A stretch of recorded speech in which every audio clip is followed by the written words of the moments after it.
My sister stole my savings to buy herself a luxury dress, so I one-upped her with my revenge. My sister has always been the golden child sibling. My parents are paying for her to go to her dream college because she's the baby. Meanwhile, I had to pay my own way through community college. I have dyslexia and have always struggled to learn in school. Meanwhile, my sister was an effortless A student and my parents adored her for it. I grew up hearing, why can't you just be more like your sister? More than anything, it really wore down my self-esteem, and as an adult, I have a lot of issues when it comes to comparing myself to other people my age who are more successful than me. I got an associate degree in English, but I currently work as a freelance photographer, yet my sister also loves making digs at me. During family dinners, my sister would constantly point out everything I had done wrong in my life and ask me when I'm gonna get a real job. My parents have never defended me and often agree with her, and my mom has cried over me a few times, calling me a failure. When I had my first gallery in a nearby city, I begged for my parents to show up and support me just this one time. Instead, they went to a football game at my sister's high school to watch her cheer. Standing there all alone, with nobody but one of my closest friends to take photos with at my gallery, really broke me. I realized just how alone I was, and how little my own family really cared for me. I decided I was ready to live on my own after being treated like a stranger by my own family for so long. I started dreaming about converting a used van and traveling all over the country to take photos and build my portfolio. So I started saving money to move out.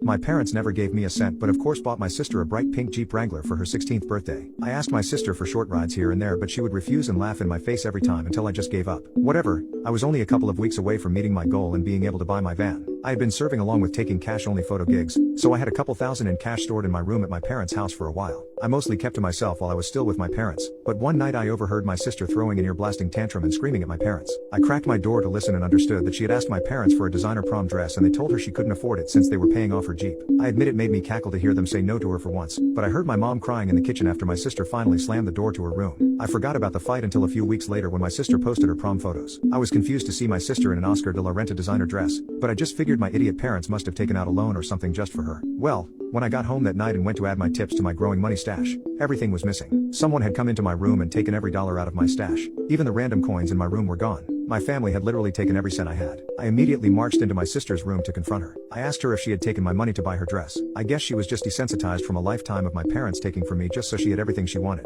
So she just looked at me, smiled and said, "You have time to save more money, but I only had one chance for everything to be perfect at my prom." I was fuming, but I tried to tell my parents what she had done. Although they told her she shouldn't have gone into my room, they agreed with her justification. They said it was only fair since I had a job and my sister didn't. My parents had broken me again and again over the years, but I was so unbelievably angry at them this time. My level of rage was almost freeing. When I saw that they were putting her needs over mine yet again, I stopped arguing with them and just ignored them until they left the next week to tour college with my sister. What they didn't know is that I had made a spare key for my sister's Jeep before they left. An hour after they pulled out of the driveway, I emptied out my sister's Jeep, dumped all her poop in the driveway, and drove straight to the Jeep dealership. Well, since the Jeep was brand new, I could have traded it for more money than my sister had stolen from me. So I decided to trade it for a decent van and use any leftover money for the conversion. Instead of fixing up some junker from FB Marketplace, I ended up with a brand new van with 0 miles on it. Before my parents and sister got back from the college tour trip, I had fully moved into my van and left my room completely empty. I blocked my entire family as I drove off into my new life without them, and never picked up my sister's crap from the driveway.